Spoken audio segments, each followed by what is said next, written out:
Tore Mereo 2-0 col Sant'Elena, chiudete al primo posto nella graduatoria di pescaggio, adesso c'è questo grande punto interrogativo, se poter andare in eccellenza oppure no, il vostro dovere l'avete fatto.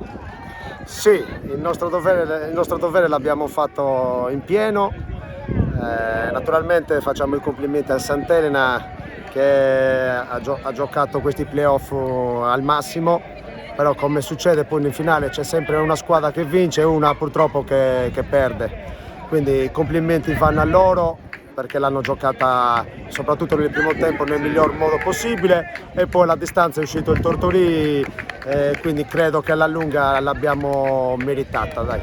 Tore, avete sofferto quando c'era da soffrire, il primo tempo tante occasioni per il Sant'Elena, voi un palo, la traversa di D'Agostino, sembrava che il Sant'Elena dovesse fare il gol, poi nella ripresa una doppia fiammata di Contu, 2 gol in 4 minuti.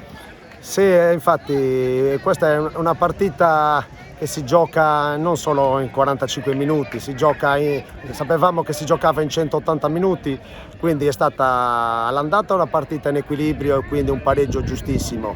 Poi oggi giustamente è stata una partita diversa perché dove il Sant'Elena ha avuto qualche occasione in più al primo tempo, però cosa devo dire, cioè, l'abbiamo portata a casa questa partita giocando al massimo e quindi devo fare naturalmente i complimenti in primis ai giocatori che poi loro sono i veri protagonisti, poi faccio i complimenti alla società, al presidente che credo che nel nostro piccolo una bella soddisfazione gliel'abbiamo data. Devo fare i complimenti al mio staff che non ha mai mollato, anzi mi ha incitato, no? Soprattutto quando ci sono stati dei momenti un po' bassi, no? Ok, però il calcio è bello anche per questo e poi soprattutto a questo pubblico spettacolare che spero... Ancora volete dare l'eccellenza? Ma no? io me lo auguro, purtroppo come hai detto tu prima, noi abbiamo fatto il nostro dovere fino alla fine. Adesso aspettiamo, io mi auguro che alla fine di tutto questo il Tortolì torni in eccellenza e quindi sarà un'enorme soddisfazione per tutti quanti, credo. L'hai detto nell'intervista, momenti difficili, anche esaltanti perché siete stati indietro di tanti punti, avete raggiunto la vetta, poi l'avete persa, lì una squadra potrebbe anche subire il contraccolpo, invece avete tenuto benissimo il secondo posto e poi nelle fasi finali avete battuto il Coghinas, fatto fuori il Sant'Elena, diciamo 2 belle squadre. Sì, è stata una bella avventura, non ci siamo annoiati. Sì.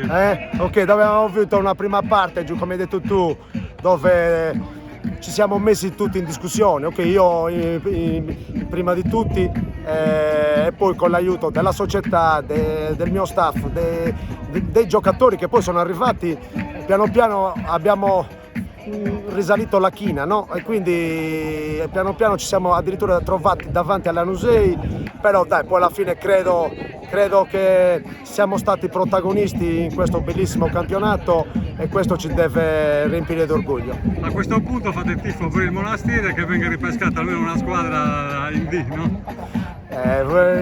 Allora, naturalmente noi tifiamo sempre per il Tortolì, quindi poi giustamente adesso andiamo a vedere cosa faranno le altre squadre. Purtroppo certi incastri non sono andati per il verso giusto e questo è il calcio, quindi però dai, se le cose dovessero cambiare vuol dire che siamo lì davanti a tutti. Domanda difficilissima, Tore Mereo al Tortolì, promozione in eccellenza in tutti e 2 i casi? No, non lo so, questo dovete chiedere alla società.